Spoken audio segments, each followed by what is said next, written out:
Today we're talking to Field Market Development Specialist for Valent U.S.A, Todd Burkdoll, about the upcoming hull split and ways to keep orchards free of pest and disease. Now, Todd, let's start with what the projected timing growers are looking at for when hull splits going to be occurring. Well, typically hull splits around the first, second week in July. Depends on your geography and the varieties. Some varieties tend to be on the earlier side, but I would say targeting around the July 10th is a good ballpark.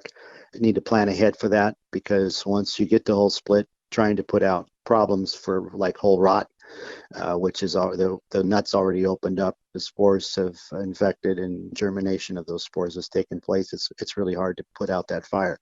So getting on a preventative application prior to hull split can usually alleviate or prevent hull rot taking place. Also, when you get hull split, you also have navel orangeworm. It's a wide open channel for them to lay their eggs, and the larvae get in and infect the nuts. So navel orangeworm is probably the number one pest in almonds at this point. And when you go on with a preventative application for hull rot, especially if we have any moisture during that time, sometimes we get a little monsoonal upsurge from the southern hemisphere. And if that happens, we get a rain event or a couple of rain events, that's ripe for germinating the fungal spores, monolinia, aspergillus.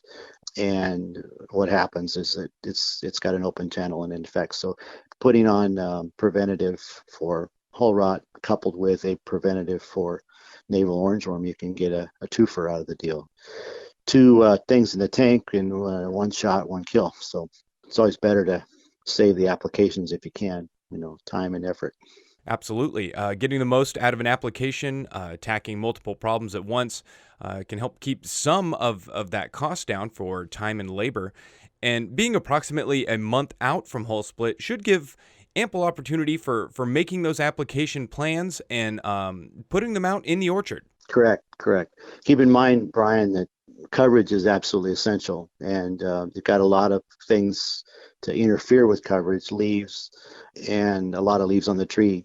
So you got to go slow, get good coverage, and an ounce of prevention is a pound of cure. But getting good coverage is really one of the keys to making these products work. I mean, they work well, but you got to get the product to the place where they're going to be preventing the disease, or in the case of navel orangeworm, so that the larva can ingest or touch the larva and can kill them.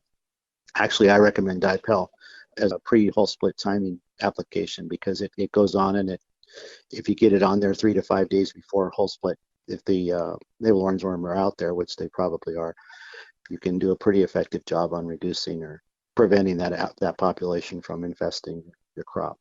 And then, of course, the fungicides. There's several fungicides out there, depending on what you've used. I always recommend a rotation with a different frac group. There's groups of fungicides there, and you need to be rotating for resistance purposes. But also, you need to put on a product that's going to be not only preventative, but curative if you've got any spores out that have already germinated. So in that case, I recommend Quash. It works really well as both a preventative and curative. I'd like to see it preventative more than curative, but getting good coverage with Quash can really keep an orchard clean as far as diseases go. So there's other products out there. PhD is a contact, and you can use that. Keep in mind, it doesn't have any much preventative, but it's got contact to knock out anything that's out there, as is Miravon, and the Luna products are very effective as well. So depending on what you've rotated with, you can rotate in, rotate out. But getting something on there and having a preventative product on there is really key at this time. Yeah, taking that necessary time to get solid coverage and putting that protective layer out on those nuts is going to be a lot easier to accomplish by getting in action now and making those preparations, because once those nuts do split, it's going to be a lot harder to address those pests and pathogens. Correct. It's always harder to put out a forest fire. It's easier to prevent it. And I use the rationalization that disease control is like fighting forest fire. You do everything right. You prevent, you keep things protected. And when you do so, you are able to prevent that fire from taking. Once it starts and gets going, and then you have to spray, multiple times, and you've got to really slow down because you've got to literally put the fire out. Fungal infection that just can run rampant.